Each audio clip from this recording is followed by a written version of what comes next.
I'm going to go through some potential trades here that SB Nation dropped a couple days ago.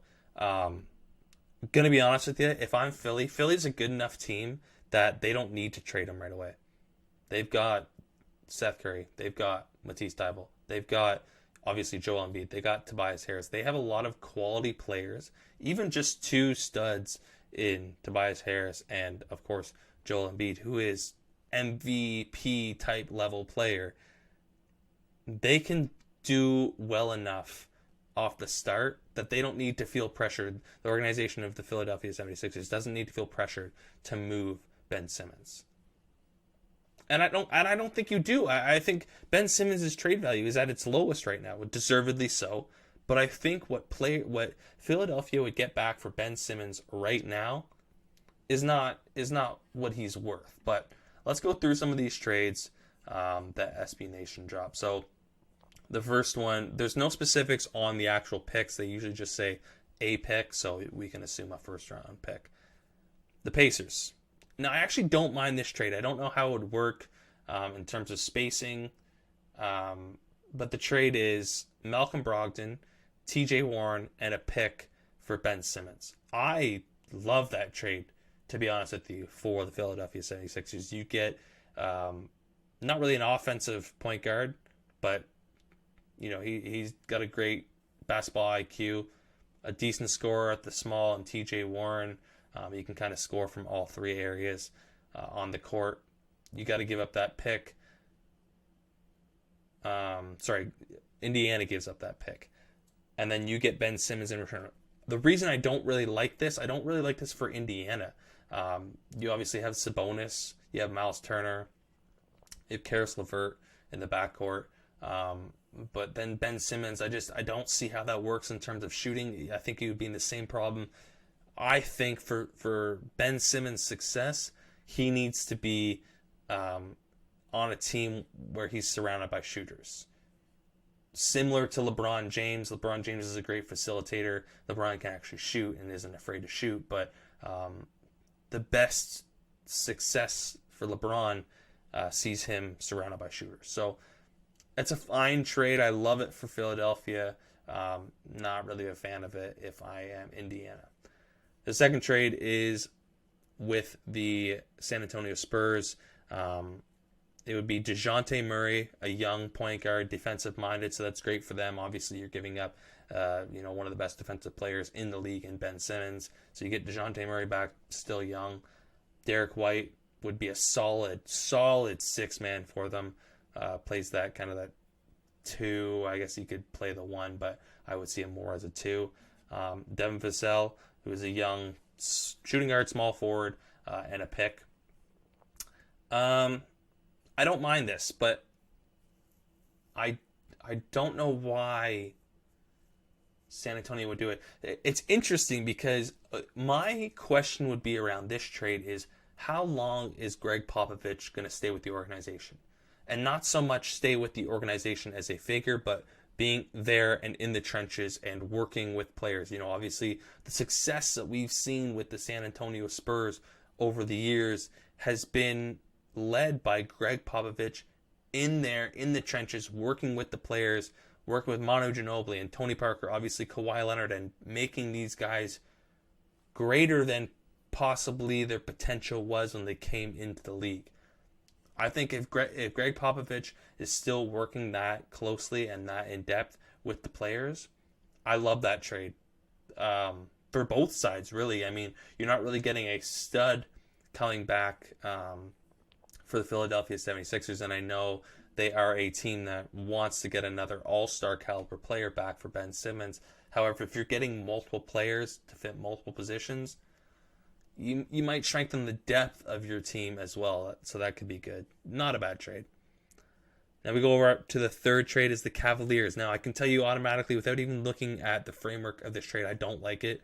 I think the Cavaliers and the Orlando Magic are two of the most confusing teams right now.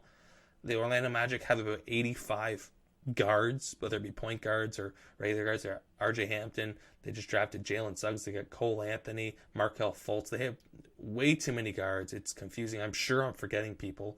But then going to the Cavaliers, they've got way too many big men. They just signed Lauri Markkanen, or just traded for Lauri Markkanen. They got Kevin Love, who I would assume still wants out. They just drafted Mobley. They got Jared Allen. Like, they're just a really confusing team. And then, of course, they've got Darius Garland, and they have Colin Sexton as well in the backcourt. But in this trade, it's Ricky Rubio, Darius Garland, and Isaac Okoro, and a pick for Ben Simmons. Again, I don't really know how I feel about this trade. Now, this is also done on the ESPN NBA trade machine to make sure all the, salary cap evens out and works for both teams. But I don't know how this really works or benefits the Cavaliers. Again, you get the name of Ben Simmons and the potential to be a All-Star and All-NBA player. I do think he has the potential to be an All-NBA player, but we have to go on what we've seen lately. It's always, what have you done for me lately? You're never promised that you're going to get this potential that you see in a player. Again, I talked about surrounding Ben Simmons with shooters, and this doesn't do that for me. Where do the shooters come from in Cleveland? And again, Cleveland is in such a weird spot right now that they can work and they can just build around Ben Simmons and Evan Mobley. But going to Philly, how does this help them? Again, I like the San Antonio deal more than this, because at least you're getting a bona fide guy in Dejante Murray, and then a young guy in Devin Vassell, and of course that sixth man I mentioned in Derek White. Ricky Rubio, okay, like he's on the bench, he's leading the second unit as a point. Darius Garland, he's not done. Like, if I had the option between Dejante Murray and Darius Garland, I'm taking Dejante Murray all day. And then of course you have Isaac Okoro, but these guys are unproven, so I don't like that trade for either team, to be honest with you. This trade, the Portland Trailblazers, and I know as soon as people think of the Portland Trailblazers, they think of Damian Lillard going the other way for Ben Simmons. If this is offered, I think it is a win for both teams, to be honest with you. So I would be interested to see that if Portland gets off to not a hot start and Philly's willing to take this, I would do it in a heartbeat. So the deal is CJ McCollum and Robert Covington and a pick for Ben Simmons and Matisse Thybulle. So let's break down the Philadelphia aspect of it first. You lose two of your best defenders on your team in Simmons and Matisse Thybulle. You also get back Robert Covington, who is a pretty decent defender, plays the 3, plays the 4, kind of in a small ball scenario. The big piece is getting CJ McCollum, who adds a layer of scoring for secondary scoring, tertiary scoring for the Philadelphia 76ers alongside Joel Embiid and Tobias Harris. He can score where Ben Simmons cannot. He's going to score more than Matisse Thybulle. I love this trade for Philadelphia. I think he's a stud. He's not a point guard, but again, you've got Tyrese Maxey there. CJ could probably run the point, but I'd like him much more as a 2. Now for the Portland side, this is massive for Portland.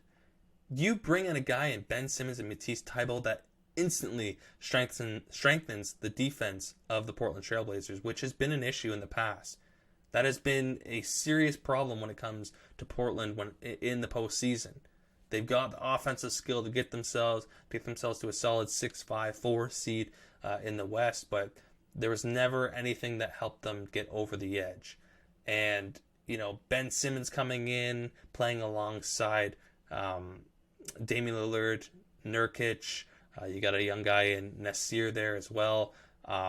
I love this trade. And then, of course, you bring in Matisse Thybulle. I love this trade for both teams. I think if this gets brought up, you do it in a heartbeat. Maybe even if you can, you do just a 1-for-1 swap with CJ and Ben. But again, the longer this goes on, the more it's difficult, because if Philly does poorly, the longer this goes on, the worse his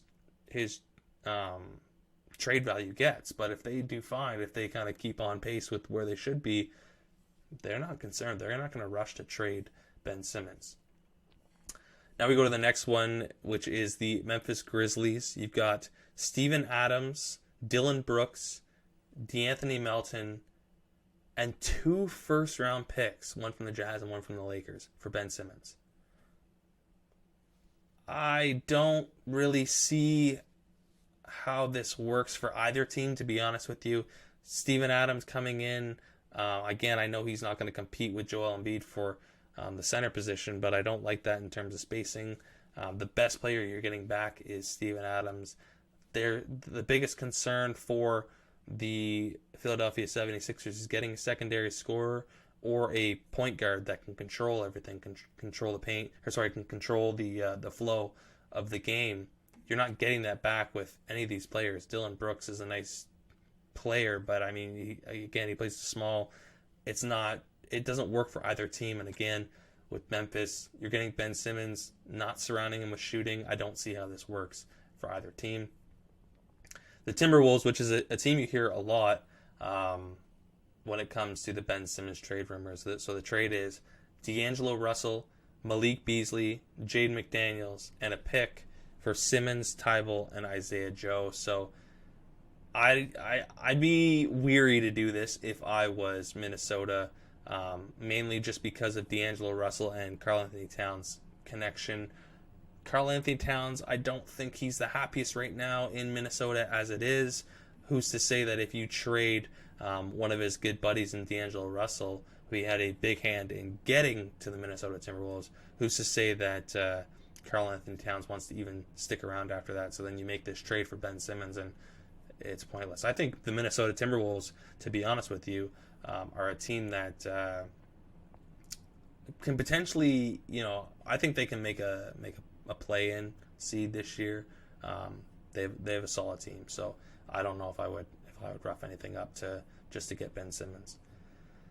Now this trade is interesting because I've heard this team in and around the rumor mill for Ben Simmons for a bit now, and I actually really like this trade for both teams. So the trade is Goran Dragic. It's the Raptors, obviously. Goran Dragic, OG Anunoby, Chris Boucher, and Malachi Flynn, their young prospect point guard, for Ben Simmons, Matisse Thybulle, and Isaiah Joe. Now, in this trade, the first thing that stands out to me is 2 players that don't want to be on the teams that they're on, which is Goran Dragic and Ben Simmons. Goran Dragic goes to Philly. That helps Philly. They get a point guard that is a veteran. He's played in important games for the Miami Heat. You get OG Anunoby, which I think is the piece that the Raptors might be stuck on not giving up, because he's a young 3, he's a young wing, I guess you would call him.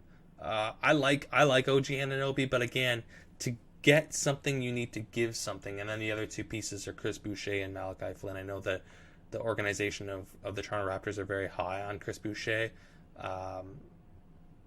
I'm still unsure on him. Again, I know he had a good season and a half, but that doesn't automatically, show success in the league.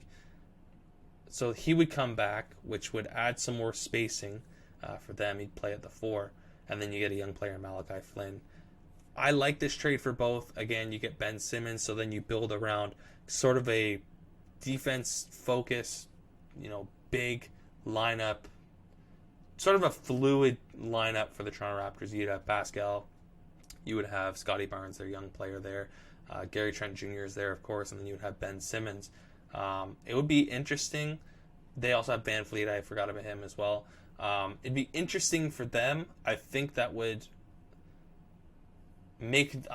this trade would make the Toronto Raptors a better team. I don't think they're going to do too well this year, to be honest with you, and I think getting Ben Simmons in this trade, if this is the package, I think it would make them a better team, to be honest with you. So I might do this if I was the Raptors, if I was the Sixers, but again, I don't know if the Toronto Raptors are willing to give up OG Anunoby, and if they are, I don't know if they would be willing to give up both Anunoby and Chris Boucher, because again, I do think that they are pretty high on Chris Boucher. We got another one here, second last one, the Sacramento Kings, which is another team that's been rumored to be in the Ben Simmons talks. Buddy Hield and Tyrese Halliburton for Ben Simmons.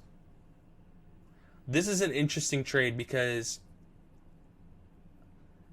I don't think the Sacramento Kings want to give up Tyrese Halliburton.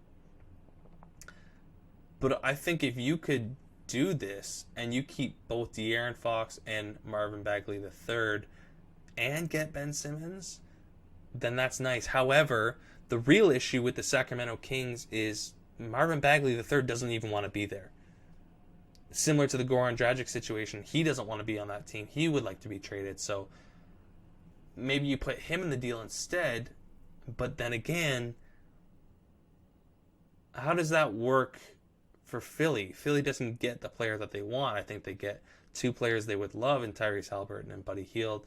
Allow for some scoring, allow for some three-point shooting. They get a point guard in Tyrese Halliburton. Actually, they really rebuild their whole backcourt, getting both those players. With Marvin Bagley III, it's an inconsistent player that hasn't really shown you much. He plays the 4. How does that work in terms of spacing for Joel Embiid? And the final one, which again, they've been rumored to be in this trade hunt for Ben Simmons as well, is the Golden State Warriors. Now in this deal, we see Andrew Wiggins, James Wiseman, Moses Moody, who was one of their 2021 picks, and a pick for Ben Simmons and Matisse Thybulle. I don't know. I mean, I think this is nice for Golden State. I think they make away with a really great trade, but I don't know how or why this would make sense for Philadelphia. You get James Wiseman, who plays the center, is a young center.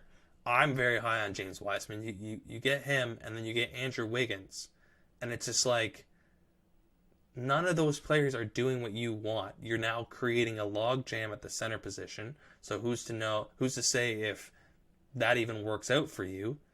Now you have basically the same situation that you had with him and Ben Simmons, except James Wiseman can probably shoot better than Ben Simmons. And then you get Andrew Wiggins, who right now, Andrew Wiggins there's issues with him because he doesn't want to get vaccinated and he might have to get back. Like, I would stay away from that. And again, you're not getting a point guard. This is a big issue with you. What you want back is a all-star caliber shooting guard or point guard. Someone that can stretch the floor and shoot and control the ball and control the tempo. You're not getting that back. So I think, in my opinion, from those 9 trades that SB Nation tossed up, I don't think that Kings one's going to go through the way it is. I like the Raptors one. Again, I don't like the Warriors one. I wouldn't touch the Timberwolves one. I love the Trailblazers one.